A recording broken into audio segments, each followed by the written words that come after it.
É com uma alegria muito grande que nesta noite nós temos esta oportunidade e compreendemos que Deus a promove de tal forma que seja para fazer mudanças em nossas vidas. Não tenho sobre isso a menor dúvida. Por isso também nesta noite eu escolhi um tema muito interessante para poder falar aos nossos corações, e eu queria falar sobre quais as mudanças Deus poderá fazer em sua vida. Quais as mudanças Deus poderá fazer em sua vida. Eu queria convidar você a abrir a sua Bíblia no livro de Filipenses, capítulo 2, versículo de número 12 ao versículo 18. Filipenses, capítulo 2, do versículo 12 ao 18.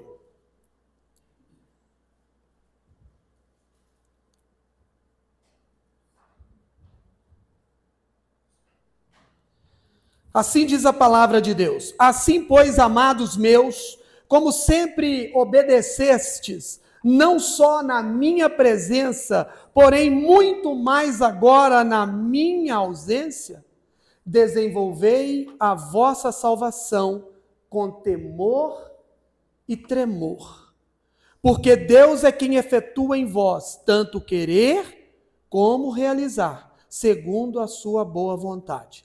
Fazei tudo sem murmuração nem contendas, para que vos torneis irrepreensíveis e sinceros filhos de Deus, inculpáveis no meio de uma geração pervertida, corrupta, na qual resplandeceis como luzeiros no mundo, preservando a palavra da vida, para que no dia de Cristo eu me glorie de que não corri em vão, nem me esforcei inutilmente.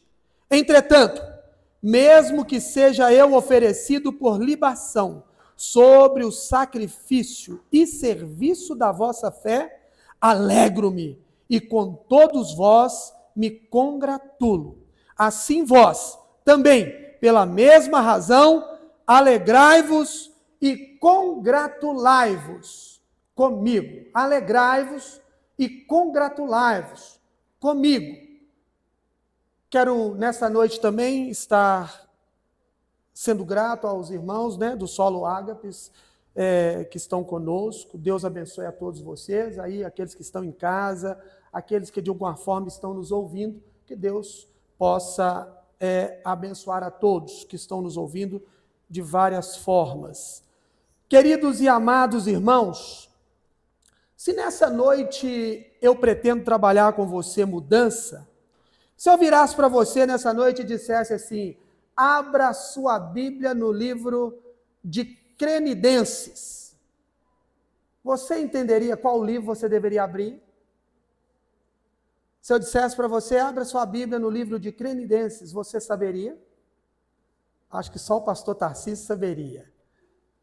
Mas Crenidenses era o nome da cidade de Filipos, chamava Crenides, antes dela se tornar a cidade de Filipenses, a cidade de Filipos. Esta cidade na qual nós entendemos hoje, que sofreu esta mudança de nome, ela foi a cidade, vamos dizer assim, dominada pelos trácios durante muitos e muitas décadas. Mas, de repente, um homem chamado Filipe, da Macedônia, um rei, Filipe II, ele domina sobre os trácios e ele conquista a cidade de Crenides, e ali ele muda o nome daquela cidade para o nome dele, para o nome de Filipe. Filipe II muda a cidade para o seu nome. E ele logo quando faz isso, vai vindo ali o governo romano dominando. Isso tudo aconteceu 356, 58 anos antes de Cristo. E a cidade vai se tornar sob o domínio de Roma 108 anos antes de Cristo. Mas aí ela já está se chamando Filipos, a cidade de Filipos, onde nós encontramos o povo que nós conhecemos hoje como os filipenses. Mas foi um povo que passou por duas transformações. A primeira, porque estava sob o domínio de um regime muito autoritário, um regime muito cruel dos Trácios. Segundo, porque ela não sai desse domínio e acaba caindo também mais algumas centenas de anos, em torno de 200 anos depois, ela cai na mão dos romanos. Mas o interessante é que ela teve a benevolência daquele que a dominou nesta época. Ela se tornou uma cidade benquista, uma cidade onde ela tinha, da parte, vamos dizer, estrutural como comercial, ela teve benefícios inúmeros, que a deram condições de poder ser uma cidade, dentro da ótica romana, uma cidade muito benquista. Mas isto não deixou de trazer aquela situação de que eu sou benquisto, mas eu sou dominado. Eu não tenho liberdade. Eu não sou um povo com extrema liberdade. Eu sou saciado no meu ir e vir. Eu tenho que cumprir regras. A nossa vida, ela passa por isso. A nossa vida, ela passa por mudanças nas quais nós teríamos de pensar se eu gostaria que algumas mudanças acontecessem em minha vida. Quais mudanças eu gostaria que acontecesse na minha vida? A minha vida, ela deve continuar como está ou ela precisa passar por transformações? E isso nós temos que pensar constantemente. Nós temos uma vida que ela não pode ser, vamos dizer assim, encaixada apenas de uma forma. Ela precisa compreender que há transformações e que ela precisa, certamente, passar ou deixar-se passar por algumas delas. São mudanças que se tornam necessárias na nossa vida. Paulo, ao escrever a sua carta aos Filipenses, é uma carta na qual ele está congratulando com eles a sua alegria de ter passado por ali. A primeira, vamos dizer assim, a primeira igreja evangélica na Europa, ela vai surgir aqui, na cidade de Filipos. Ela vai surgir quando Paulo chega, ali trabalha, ali ele é bem aceito, e ali acredito eu que ele tem uma folga espiritual, não de folgar, de se assentar e descansar, mas ele sente-se renovado de poder estar no meio daquele povo, e aquele povo ouvi-lo, aquele povo compreender a sua palavra, compreender a forma que ele leva a palavra de Deus, e ali começa um processo de conversão, um processo de mudança de vida, e vai atingindo aquele povo, que era um povo, muitas vezes, que tinha se convertido ao judaísmo. Eles tinham se convertido ao judaísmo e, ao ouvir Paulo, eles começaram, então, a entronizar nos corações: será que o que nós estamos ouvindo é o correto para a mudança de nossas vidas? Será que aquilo que nós estamos vivendo no meio pelo qual nós aceitamos do judaísmo, será que é o correto para nossas vidas? Paulo, então, traz novidade de vida para o povo de Filipos. Ele traz uma novidade que vai começando ali a disseminar nos corações. E aí eu fico me lembrando, como no livro de Neemias, ali no capítulo 8, como nós dissemos até na escola bíblica dominical aqui hoje. Quando nós entendemos que Esdras, acima do povo, começa a ler a palavra de Deus e começa cedo, e ele vai lendo, e lendo, e lendo, e lendo, e lendo, e lendo, e o dia vai passando, a manhã se passa, chega a noite, talvez pertinho da tarde, e o povo estava de joelhos. O povo estava clamando, o povo estava com as mãos erguidas, o povo chorava copiosamente, porque eles deixaram a palavra de Deus, eles deixavam o propósito de Deus adentrar a vida deles, e eles entendiam que após o cativeiro, eles precisavam de um renovo espiritual. Muitas vezes nós não podemos conformar com aquilo que estamos vivendo, mesmo sendo crentes. Nós precisamos compreender que nós temos um Deus de novidade, um Deus que nos abre os olhos todos os dias, para que nós não voltemos para nossa casa na mesma forma que de lá saímos, mas que nós possamos voltar sendo homens e mulheres com pensamentos renovados, pensamentos que levem para dentro daquele lar nova esperança, nova condição de vida, que leve alegria e que leve propósito de Deus, para que aquela casa não seja mais a mesma, mas ela seja uma casa de novidade. mas novidade de Deus. Paulo tem aqui com o povo de Filipos uma intimidade tão profunda que praticamente nós compreendemos, não seja talvez a única, mas nós diremos 99%. É a igreja que o ajuda nos seus piores momentos da vida. Aquele povo, eles compreenderam tão profundamente o que era ter a intimidade com Deus e viver Deus, e Paulo foi o introdutor daquela palavra nos corações daqueles filipenses, de tal forma que eles tinham por Paulo uma amizade, um carinho tão profundo, que quando Paulo disse que ia embora, eles entristeceram profundamente. Mas Paulo precisava consolar os seus corações. Paulo aí, então, ao escrever essa carta, ele está preso. Não sabemos se em Roma ou em Éfeso, alguns teólogos, uns dizem que ele estava em Éfeso, outros dizem que ele estava em Roma, mas não importa, ele estava preso. Mas o interessante é que ele mantém com eles uma forma de comunicação que mostra a alegria dele, e ele fala, olha, Paulo dá uma palavra no capítulo 1 tão interessante, que ele fala assim, não se preocupem. Eu estou na prisão, mas eu estou tendo a oportunidade de pregar o evangelho. E aquilo também traz ânimo novo ao coração dos filipenses. Porque eles dizem, olha, já que ele está nessa expectativa, vamos mandar mais auxílio para ele lá na prisão. Ele estava preso. O que eles poderiam mandar para ele que poderia melhorar a vida dele na prisão? Mas eles não perderam a visão de abençoar o homem que abençoou a cidade deles, ao homem que trouxe para eles uma visão tão maravilhosa, que abriu o coração deles de tal forma que eles compreenderam que não poderiam viver sem a alegria de servir a Deus, sem a alegria de se derramar diante de Deus, sem a alegria de poder viver de tal forma que o caminho pelo qual eles iriam percorrer, o final era o céu. E isso tudo eles deviam a uma palavra que renovou a esperança e o coração deles. Eles deviam a Paulo. Aí aquilo mexeu com eles. Ele está preso, mas ele é nosso.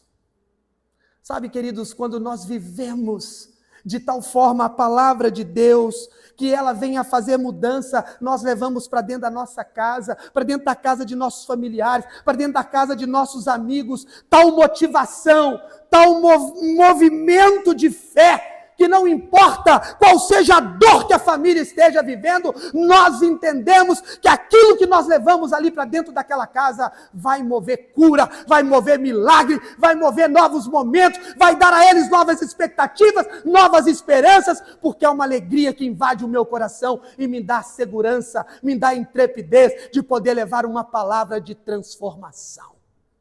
Não podemos perder essa expectativa. Não podemos perder este objetivo, porque a alegria do Senhor é quando eu estou servindo a Ele. Esta carta aos Filipenses, ela traz 3 motivações. Uma delas é servir. Quando a igreja entende que ela precisa servir, ela abandona tudo para fazer a vontade de Deus. Ela só se preocupa em fazer a vontade de Deus. Ela só se preocupa em dizer para Deus, está tudo correndo como o Senhor quer. Está tudo acontecendo como o Senhor quer, como o Senhor deseja. Uma igreja que serve é uma igreja próspera.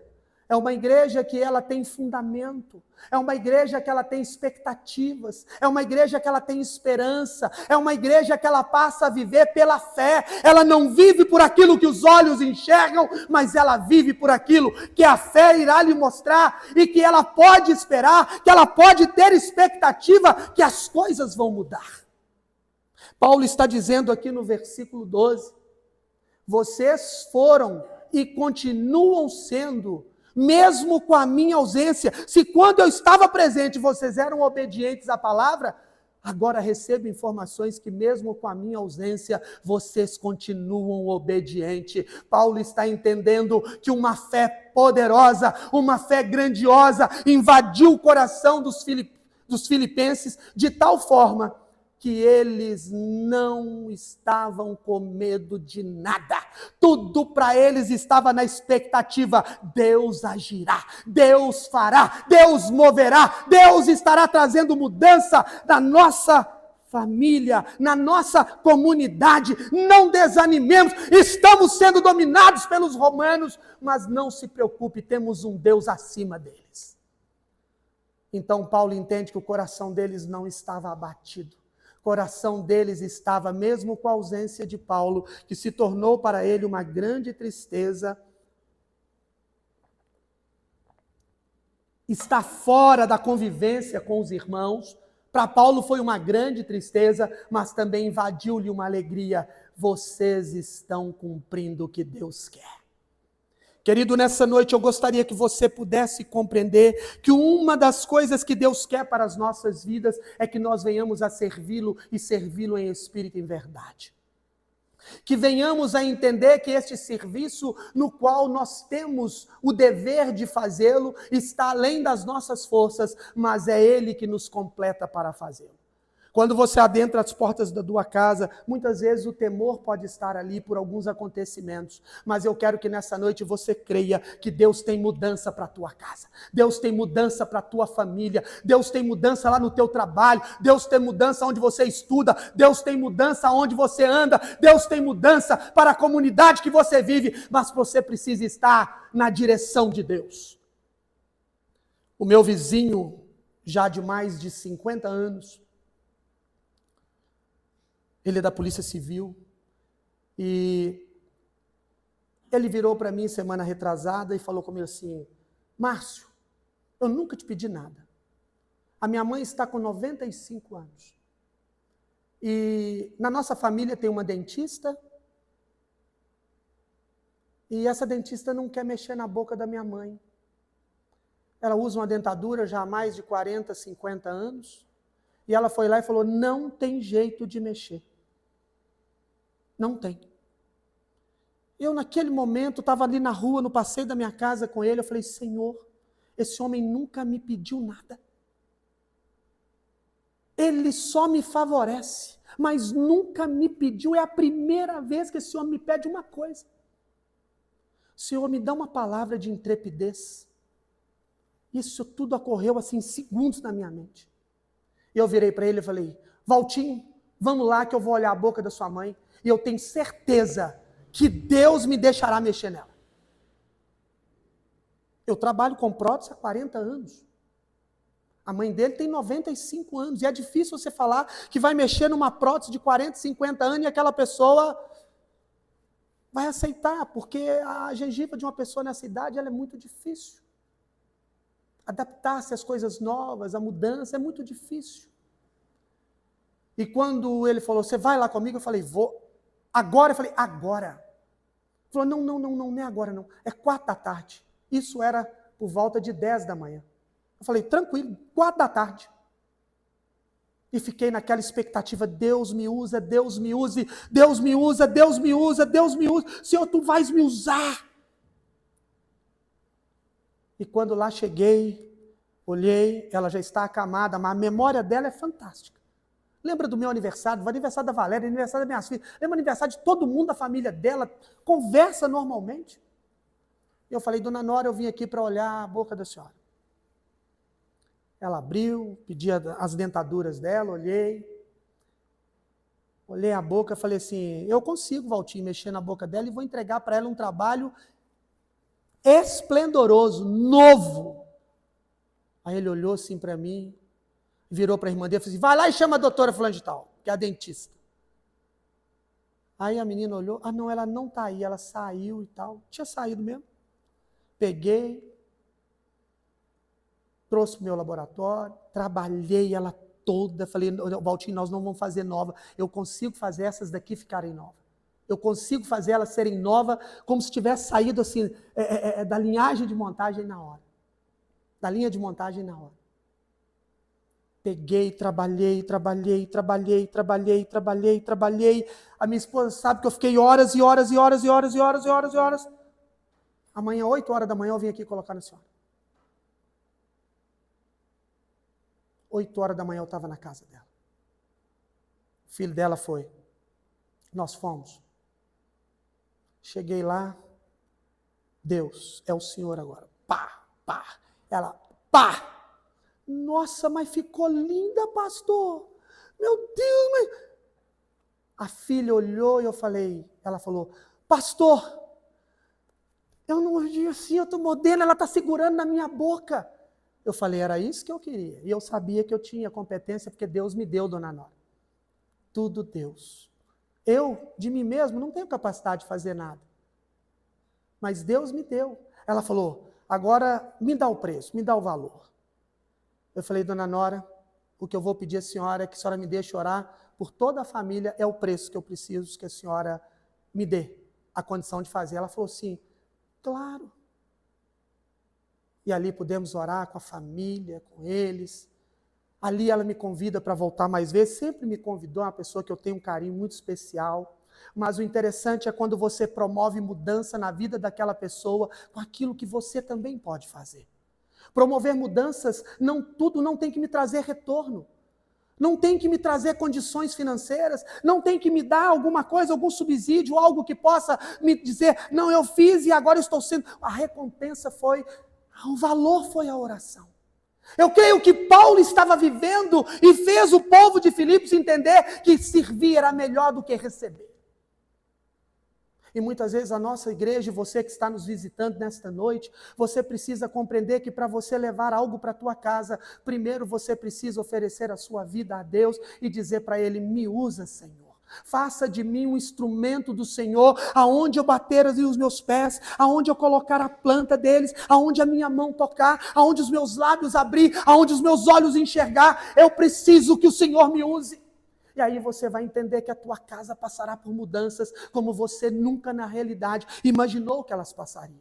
No versículo 13, Paulo está dizendo, porque Deus é quem efetua. Preste atenção no versículo 13. Porque é Deus quem efetua em vós, em nós. Ele está dizendo tanto o querer. É Deus quem efetua em vós, tanto o querer como realizar. Eu quero, Senhor, eu quero subir aquela montanha, eu quero andar naquele vale, eu quero passar por ali. Ele que efetua em vós o querer e te dá condições de realizar. E quando nós compreendemos, nós entendemos então que o texto da Bíblia, quando fala que a nossa fé vai mover montanhas, aí nós entendemos que Deus me preparou para poder talvez mover as primeiras montanhas dentro do meu próprio lar, pela fé, pela alegria que eu tenho de servir ao Senhor. No segundo propósito de Deus, Ele me prepara para crer. Aqui no livro de Filipenses, Paulo está feliz, porque o povo estava crendo de uma forma tal qual ele esperava pelo trabalho que ele desenvolveu com eles. E isso, meus queridos e amados irmãos, nos atinge, porque nós precisamos ver mudança, tanto qual proporcionadas em nossas vidas, como das pessoas que estão ao nosso redor. São mudanças necessárias. E isso nos leva, como Paulo era grato, num processo de gratidão. Ele escreve a carta de Filipenses num processo de gratidão por aquilo que eles estavam vivendo, porque eles renovaram as suas esperanças, eles renovaram o crer de Paulo, eles renovaram tanto quanto as suas expectativas de que valia a pena pregar o Evangelho, valia a pena acreditar que haveria mudança aonde ele levasse a palavra de Deus. Vale a pena quando você chega na tua casa e você ministra sobre ela. Aquele que entrar o portão da minha casa, ele será abençoado. Aquele que adentrar os portões da minha casa será abençoado. Aquele que adentrar a porta da minha sala será abençoado. Aquele que assentar na minha cadeira e se alimentar na minha mesa, ele será abençoado. Aquele que sentar na minha poltrona, ele será abençoado. Aquele que dormir na minha casa, ele será abençoado. Aquele que compreender aquele que é o grande propósito de Deus, de ter uma mudança para a vida dele, ele verá essa mudança dentro da minha casa e ele vai querer para a casa dele também. Então eu te convido nessa noite a não sair daqui como você entrou, mas pedir a Deus que você possa crer que há mudanças que você poderá levar para aqueles que convivem com você. Não tenha medo. Seja sempre um bálsamo, seja sempre uma linha de ligação, seja sempre um propósito, um canal de bênção na vida das pessoas que convivem com você. Não tenha medo de ser canal de bênção. Não tenha medo daquela pessoa, esteja ela bem ou mal vestida, maltrapilha, seja ela uma pessoa que esteja vivendo ali, infelizmente, nos albergues da vida, vivendo às vezes até marginalizadas. Não tenha medo de profetizar sobre a vida delas. Não tenha medo de ser o profeta sobre a vida delas. Elas esperam de nós uma atitude. Pode saber, quando elas sabem que nós somos servos, quando elas sabem que você está frequentando uma igreja, elas esperam uma atitude diferente da nossa parte. Elas não esperam que nós vamos agir como as pessoas do mundo. Elas não esperam que nós teremos um comportamento igual ao dos outros. Elas esperam que nós seremos diferentes. E Paulo, ele entende que quando aquele povo acreditou nele, entendeu, este homem é diferente. Ele não é igual àquilo que nós estamos aprendendo aqui no meio judaico, ele não é. Ele é diferente. Isso que ele fala conosco queima dentro de nós. Isso que ele está falando conosco está fazendo mover aqui dentro de mim, que eu não estou compreendendo. E aí nós entendemos que crer foi o propósito que Paulo também ali esteve trabalhando e ele atingiu o seu propósito. Isso aconteceu da noite para o dia? Não. Isso gastou tempo. Tempo. O terceiro propósito de Paulo foi se dar. Ele se dar àquele povo. Ele mostrar para eles o como era importante ele se oferecer, porque isso fazia bem para ele. E eu quero que você compreenda nessa noite que quando você se oferta, quando você se coloca a propósito da vida de alguém, quando você tem dentro de você esta confiança, essa certeza, esta firmeza, Deus se alegra e trabalha em você de uma forma tremenda. Porque Ele está vendo em você uma confiança tal qual Ele esperava que você tivesse. E Paulo está ali, ele sabe que ele estava agradando a Deus. E ele diz no capítulo 4, versículo 19 de Filipenses: e o meu Deus, segundo a sua riqueza em glória, há de suprir em Cristo Jesus cada uma de vossas necessidades. E o meu Deus em glória, e o meu Deus ali, aquele supremo, ele fala, olha, esse Deus está vendo tudo o que você está fazendo e Ele há de suprir as suas necessidades. Ele há de suprir aquilo que você espera. Ele há de suprir as suas expectativas em glória.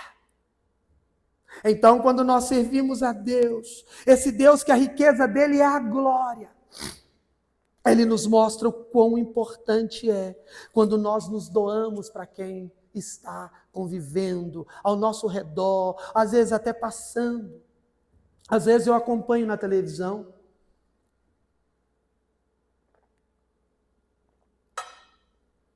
Não no Brasil, mas parece que é mais no países, né, fora daqui do Brasil. Sempre tem uma pessoa fazendo no meio da rua, ele pega uma plaquinha e escreve lá, estou precisando, né, na língua dele, estou precisando de um abraço, me dê um abraço, eu estou muito mal, estou muito triste, passando por um problema depressivo.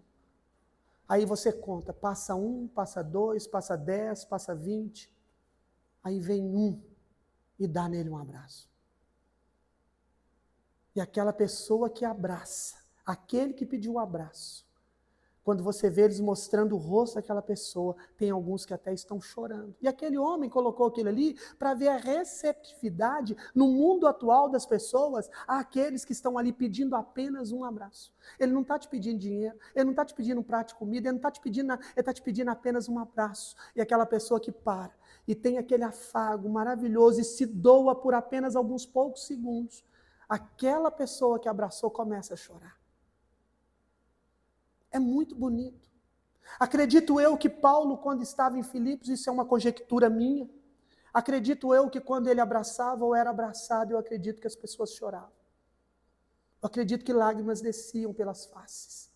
Acredito que eles entendiam a diferença que chegou até a eles pela vida daquele homem, porque ele fez a diferença no meio deles. Então nós nos entendemos que doar é uma das coisas nas quais a palavra de Deus nos mostra que é importante nós fazermos. É importante nós entendermos que aqui não é o nosso local final. Aqui é uma travessia para o destino final. Dizia eu na escola nesta manhã, muitas vezes nós estamos numa estrada dirigindo o nosso carro. Temos um destino. E por algumas situações da vida que são proporcionadas a todos, independente de ser crente ou qual a religião que for, infelizmente nós estamos, à mercê de acidentes. Acontece que muitos irmãos nossos já morreram de acidente. Mas o interessante é que o crente que está viajando, preste atenção nisso que eu vou dizer agora, em nome de Jesus. O crente que está viajando, o crente que está na estrada, todos chegam, todos, escutem o que eu estou dizendo, todos os crentes chegam ao seu destino. Porque mesmo que pareça que ele foi interrompido na altura de uma estrada, ele continua até o seu destino final, que é o céu.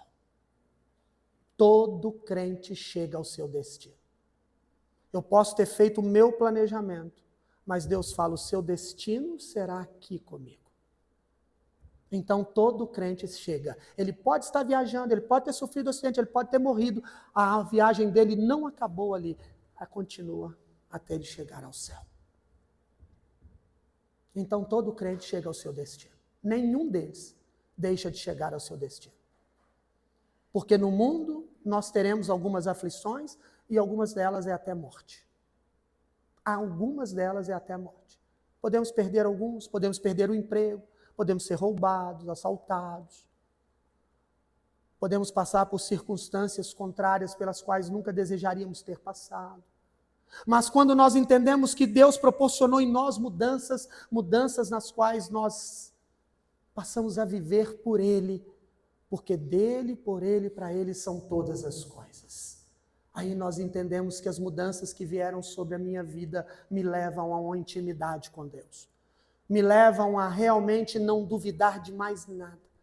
Me levam a crer que eu sou um homem segundo o coração de Deus. Me levam a ter a esperança que haverá um milagre em primeiro plano, agora não é de uma cura física, mas é de uma cura espiritual, de uma salvação espiritual dentro da minha casa, porque eu quero que a minha família vá morar comigo no céu. Eu quero que o meu vizinho da direita, da esquerda, vá morar comigo no céu. Então, quando eu passo por um processo de mudança, eu agora tenho sede de vidas, eu passo a ter ânsia, eu passo a querer aquilo para mim, já passa um objetivo como de Paulo.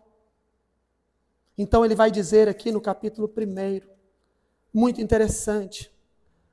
Dou graças ao meu Deus por tudo o que recordo de vós, fazendo sempre com alegria súplicas por todos vós, em todas as minhas orações, pela vossa cooperação no Evangelho, desde o primeiro dia até agora. Paulo exalta o dar deles, a compreensão deles do valor de Deus. Mas Paulo também faz uma profunda análise de que ele acha que é maravilhoso morrer. Gente, morrer é algo fantástico, é um lucro muito grande, é algo que eu sei que é esplendoroso, porque eu vou ver Deus face a face, eu vou estar lá no céu com Ele, mas aí eu paro para pensar, a morte é maravilhosa, mas eu olho ao meu redor, eu olho para aqueles que estão ao meu redor, eles ainda não conhecem Jesus. Então eu decido e falo com Deus, eu não posso ir agora, eu preciso ficar, porque tem muitos que ainda precisam te conhecer. Então, Senhor, melhor é que eu fique, mesmo que eu saiba que não é bom, que é doloroso, que é penoso, que é algo sacrificial, mas eu estou disposto a passar por tudo isso, pelo Senhor. Morrer é melhor. Morrer é muito melhor. Morrer é glória. Sabe, querido, quando eu estou me despindo do meu eu, quando eu estou compreendendo quem eu sou para Deus, alguns até estranham quando eu falo assim, eu não oro para Cristo voltar agora. Não oro. E quando eu posso pedir, eu peço, Senhor, não, agora não. Não volta agora. Demora mais um pouco. Eu não sei quanto tempo o Senhor poderia demorar, eu não sei. Mas eu peço ao Senhor, não volta agora. Não sou contra pastores. Olha, Jesus é o meu pastor, no seminário, pastor José Alves da Silva Bittencourt. Quando nós falávamos, olha, Senhor, Jesus está voltando, ele olhava assim, a gente, pastor Bittencourt, já bem idoso, olhava para cima, a classe com 43 alunos, que iniciamos em 43, formamos só 6. Mas ele olhava aquela classe e ficava assim. Que altura Jesus está, irmão? Porque eu estou ouvindo que ele está voltando há tanto tempo, ele deve estar muito atrasado na carruagem dele. Porque a Bíblia que eu tenho dizia ele, é num abrir e fechar de olhos. É num piscar, tuf, voltou. E nós estamos, ele está voltando, e vamos iludir no coração das pessoas. Prepare os corações delas, meus alunos. Jesus voltará e será como um relâmpago, será como um abrir e fechar de olhos. Porque senão a pessoa, está voltando, já tem 20 anos que eu estou ouvindo isso. E não voltou até hoje. E ele falava, não façam isso. Preguem, ele voltará. E vai ser assim, ó. A mudança que eu quero que nós venhamos a ter, ela está na expectativa que Jesus voltará agora. Não daqui 1 minuto ou 2, mas agora. A minha expectativa. Mas eu peço, não volta, Senhor. Mas eu estou preparado. Nas mudanças que eu tenho na minha vida, eu estou preparado. Para poder, se Ele voltar agora, eu realmente estar no processo profundo de gratidão a Ele. Paulo tinha esse entendimento. Que as mudanças que foram proporcionadas na vida dele foi pelo poder da palavra de Deus. O velho homem, Saulo, que agora é Paulo, e quando nós vamos na Bíblia, o Abrão, que agora é Abraão, a Sara, que é Sarai, o Jacó, que é Israel, nós entendemos que Deus fez tantas mudanças para mostrar para nós que Ele é o Deus de mudança. E não importa o que Ele vai mudar, seja o meu nome, seja a minha casa, seja a minha família de lugar, dói, mudança dói. Eu passei por 3. E mudança física. Morar num lugar aqui, no outro ali, você tem que desmontar os móveis, montar e fazer acontecer. É difícil. Readaptar num novo local, readaptar num novo imóvel. Mas mudanças são necessárias. Porque eu tenho que estar preparado, porque eu vou mudar daqui para lá.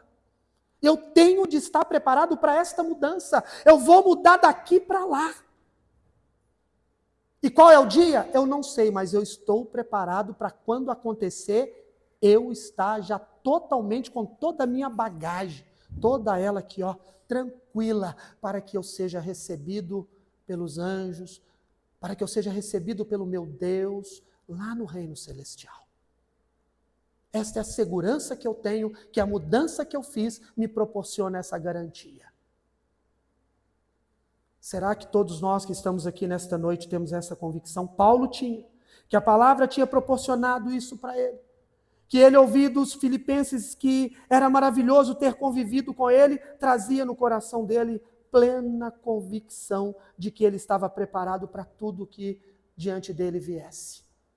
Todas as provações, tudo aquilo que pudesse trazer na vida dele, qualquer tipo de constrangimento, tomou pedrada, foi preso, chicotado, mas manteve-se seguro de que a mudança que Deus proporcionou não tiraria dele a condição de herdar o reino celestial, porque ele jamais se levantaria contra Deus. Quando eu vejo a vida de Paulo, eu tento compará-la um pouquinho à vida de Jó. Paulo não perdeu tudo que Jó perdeu, que a Bíblia nos fala que ele perdeu, seus filhos, seus bens, sua família, tudo aquilo que ele tinha, ele perdeu. Deus não tirou dele a esposa. Interessante, Deus não tirou, a esposa ele manteve. Paulo sai de uma posição que ele tinha muito boa de mandava prender, mandava matar, mandava bater, o que fosse. Com Estevão, estava ele lá vendo ele ser apedrejado, ele mandou, mata, faz o que vocês querem aí, faz aí. Mas Paulo passou por muita coisa que eu digo para vocês. Não foi muito longe em termos físicos do que Jó passou. Tomou pedrada, é cobra picando, é chicotada, é prisão, é ele ser afastado das pessoas que o amavam, que ele amava. Foi sarciado de tantas coisas. Eu costumo fazer a comparação dele com a vida de Jó. E veja a dor que ele passou, mas como Jó, nunca levantou a sua voz contra Deus. Nunca. Passou por prisões e coisas terríveis.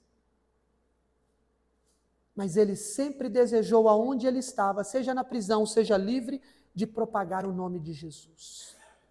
Porque ele sabia que ele passou por um grande processo de mudança. E que essas mudanças não podiam ficar obscuras na sociedade. Não podiam ser enterradas como talentos enterrados. Não podia. Não podia. Ele precisava mostrar o que Deus fez. Duvidaram dele? Sim. Muitos não acreditaram? Sim. Muitos acharam que ele estava mentindo? Sim. Que ele estava trapaceando, querendo ali se disfarçar de um bom homem? Sim. Lugares, muitas vezes, que ele entrou, o botaram para fora. E talvez isso vai acontecer com você. As pessoas vão se afastar porque você vai dizer que a partir de agora você está vivendo para Cristo Jesus. Você agora é um novo homem, com mudanças nas quais você compreendeu que era só quando você pôde dar atenção à palavra, dar crédito a ela, que você precisava mudar. Deus não te obriga a mudar, Ele te dá entendimento para as mudanças. Paulo está dizendo aqui no capítulo 2, no versículo de número 14, fazei tudo sem murmurações nem contenda. Mudou? Mudou. Então agora, não murmura mais. Não levanta contendas contra ninguém. Agora apanhe, mas não se levante para poder prejudicar a vida do outro. Não levante falsos contra o outro. Não levante situações contra o outro. Cala-te. Sofra o que tem que sofrer, como um bom homem, como um bom homem de Deus. Sofra o que tem de sofrer, mas entenda que a tua mudança te proporcionará recompensas inigualáveis. Inigualáveis.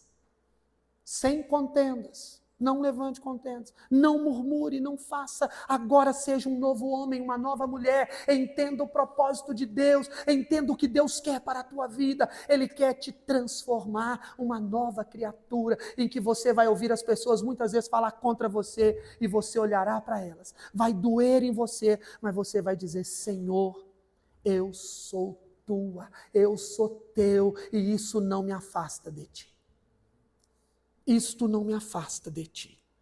Para que vos torneis irrepreensíveis e sinceros, filhos de Deus, inigualáveis, no meio de uma geração pervertida, corrompida, uma geração sem crédito. Você é diferente no meio dessa geração. O que Deus está dizendo é: a tua mudança te transformou numa pessoa na qual, no meio de todos que não são meus, mas que você está convivendo, você é diferente deles. E eu sei que a tua vida é para mim muito preciosa.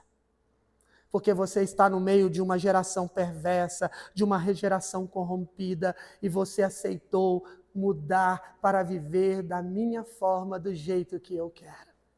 Então, todos nós, como servos de Deus, precisamos compreender que nós estamos envolvidos. Mas ele fala aqui mais à frente: na qual resplandeceis como luzeiros no mundo. Sou diferente? Estou mudado? Sim. Para quê?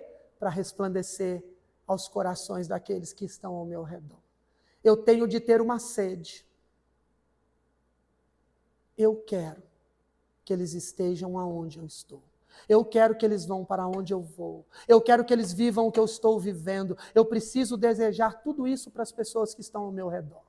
Eu não posso olhar para elas e vê-las como pessoas comuns apenas. Eu preciso olhá-las e vê-las como já sendo pessoas ganhas por Cristo Jesus, porque eu serei a diferença na vida delas. E ele fala no versículo 16, preservando a palavra. Eu tenho mudanças, estou no meio de uma geração perversa, corrompida, mas há dentro de mim uma preservação na qual, pela mudança que Deus me proporcionou, há dentro de mim uma mudança, o poder da palavra. Agora é ela que é os batimentos do meu coração, agora é que ela que é a minha respiração, agora ela é o meu enxergar, agora ela é o meu falar, agora ela é o meu ouvir. O poder preservatório da palavra em mim, ela me preserva de tudo e de todos, mesmo diante da maldade e da corrupção do mundo, ela me preserva. Porque ela em mim é como um remédio. Quem sou eu no meio dessa geração corrompida? Quem sou eu no meio dessa geração perversa? Se me desagradou, eu vou desagradá-la? Eu vou levantar contra ela? Pois eu digo para você, querido, não faça isso. Porque a palavra que te preserva é a palavra da vida, para que no dia de Cristo eu me glorie. Paulo está dizendo, eu quero me gloriar, porque eu fiz tudo de acordo na qual ele colocou a planilha diante de mim, e eu a cumpri cabalmente. Eu quero me gloriar para o dia de Cristo. Fiz tudo o que o Senhor mandou, da forma que o Senhor queria. Não andei para a esquerda nem para a direita, mas eu andei nos teus caminhos. Ele fala, eu me glorie de que não corri em vão, nem me esforcei inutilmente. Tudo que eu fiz, Deus, eu tenho consciência que foi por ti. Me esforcei, porque eu sei que o Senhor foi comigo. Nada do que eu fiz foi inútil, porque eu sei que tudo foi o Senhor que valorizou em mim. Até quando? Até quando nós iremos lutar contra as mudanças que Deus quer para as nossas vidas? Quando falamos de Paulo, nós compreendemos que ele transcendeu a nossa época de hoje. A gente às vezes costuma dizer, né, alguns jogadores, a gente que às vezes acompanha o futebol, eu acompanho, e eu vejo alguns atletas no dia de hoje que eles correm por dinheiro. Mas quando eu vejo alguns tapes antigos da década de 70, 60, aqueles jogadores que jogavam porque o dono do time dava para eles um terreno, comprava para eles uma casinha num bairro que estava começando, e ele jogava no Cruzeiro, no Atlético, no América.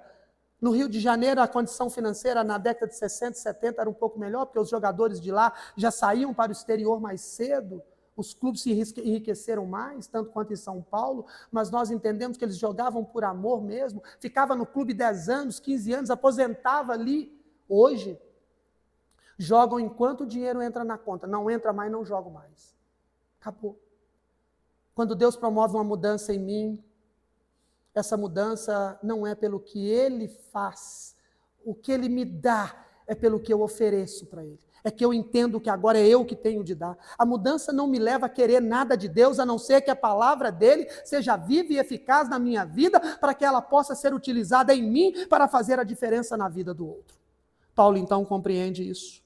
E ele termina dizendo, entretanto, mesmo que seja eu oferecido, entretanto, mesmo que seja eu oferecido por libação ou por entrega sobre o sacrifício e serviço da vossa fé, alegro-me com todos vós e me congratulo.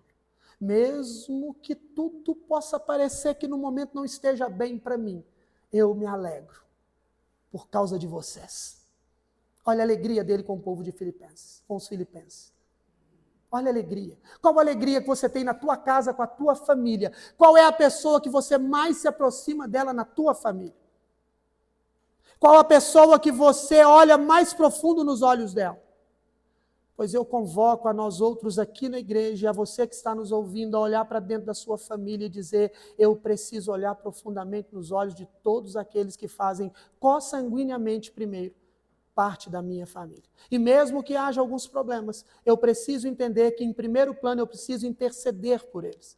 Eu preciso dar a minha vida por eles. Eu preciso crer que Deus pode fazer uma obra na vida deles. Muitas vezes você não vai querer ir lá agora e abraçá-los. Você não vai querer, talvez por algum problema, por alguma circunstância que a família e muitas famílias vivem, problemas de relacionamento. Talvez nessa noite você vai dizer, pastor, eu não vou sair da minha casa, nem hoje nem amanhã. Mas então eu convoco o teu coração para passar por uma mudança. Uma mudança profunda, relacional. Primeiro com Deus, em que você peça para Ele aplacar a ira do teu coração, aplacar a cólera do teu coração, aplacar tudo que esteja te dividindo na tua casa, aplacar tudo que esteja te afastando da tua família, e que em segundo plano, então, você bote o teu joelho no chão. Mesmo que vocês não vejam Ele esse mês, ou o mês que vem, ou até o final do ano, ou talvez não vejam o ano que vem, mas que você entenda que houve uma mudança, e agora, mesmo aquele que se levantou contra você, você hoje coloca a tua vida à disposição dele,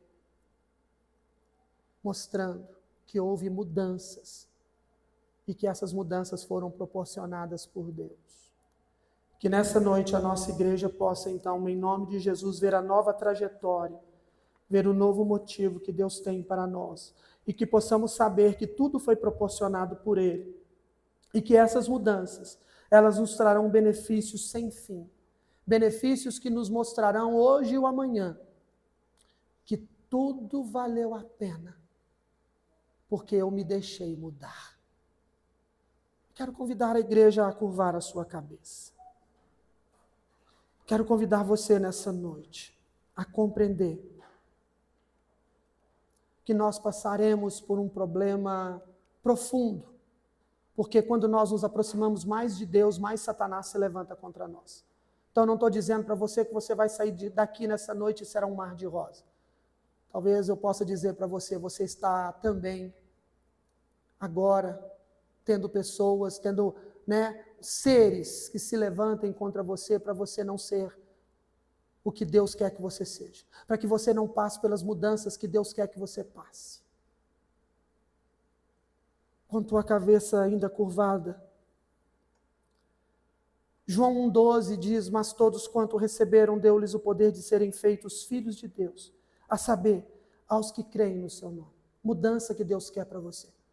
Aos que creem, Deus tem mudança, Ele vai fazer de você apenas que possa ser hoje uma criatura, Ele vai fazer você de filho. Porque Ele diz isso aqui, mas todos quanto receberam, deu-lhes o poder de serem feitos filhos de Deus. Mudança. Deus promove mudança. Deus promove mudança. Eu quero que você diga para você aí nessa noite, onde você está sentado, Deus promova mudanças em mim. Deus promova mudanças em mim. Porque eu sei que o Senhor pode.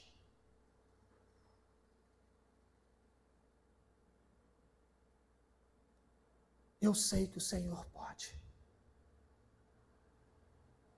Eu sei que o Senhor pode. Eu sei que o Senhor pode. Pai querido, nesta noite, eu sei que o Senhor pode. Pode fazer mudanças nas quais na minha vida que elas não venham a se estagnar, não venham a ser paralisadas, mas que elas tenham sempre um propósito de mudança contínua em mim, para que eu possa explanar isso para outras pessoas. Que eu possa compreender, ó Deus, que a alegria que invade o meu coração foi aquela alegria que invadiu o coração de Paulo para com o povo de Filipos. Foi a alegria que invadiu o povo de Filipos por ter tido Paulo no meio deles, pois também eu quero, ó Deus, eu quero proporcionar esta mesma alegria aos corações daqueles que convivem comigo. Eu quero mostrar para eles que houve mudanças e que elas não foram somente uma ou duas ou três, mas houveram muitas mudanças que me transformaram num novo homem, numa nova mulher, para que eu pudesse compreender a alegria a cada dia melhor de como é maravilhoso servir ao Senhor. Muito obrigado, Deus, por esta palavra, e que nós possamos, ó Deus, serem homens e mulheres regenerados. Nós possamos ser nova semente, uma semente incorruptível, vivendo no meio de um povo corruptível, mas transformados mediante o poder da Tua palavra, a qual permanece em nós por todo o tempo. Abençoa a nossa igreja aqui em Jardim América, cada membro, cada pessoa que dela tem sido, ó Deus, aqui parte, aqueles que têm nos visitado dia após dia, aqueles que têm nos dado a oportunidade de falar aos ouvidos e ao coração sobre o poder da Tua palavra. Eu estendo agora o meu pedido, ó Deus, que essas vidas sejam impactadas, que todos aqueles que também são membros desta igreja, eles possam compreender que eles não estão aqui apenas por número, mas eles estão aqui porque eles aceitaram uma mudança que o Senhor proporcionou e que eles precisam a cada dia ser melhor na tua presença. É mudança, é mudança. E que nós venhamos a nos despir do homem, da mulher que somos. E que nós possamos nos revestir do novo homem, da nova criatura. E cada dia mais abrirmos os olhos da fé, os ouvidos da fé, os lábios da fé, os olhos, os ouvidos, os lábios, e entendermos, ó Deus, que nós aceitamos as mudanças. Por isso precisamos ser diferentes no mundo que nós estamos convivendo. Obrigado. E eu te peço que nessa noite o Senhor nos leve para os nossos lares, amparados, guardados pela tua palavra, pelo teu poder, pela tua mão. E que possamos nesta semana, é o que eu te peço, que nesta semana nós venhamos a continuar a fazer a diferença na vida das pessoas. Eu te peço, ó Deus, me usa a tua igreja, cada membro, cada pessoa que aqui dentro está nesta noite, para que ela faça a diferença na vida de alguém. Que seja uma pessoa, mas que nós tenhamos esta oportunidade. Em nome de Jesus. Amém.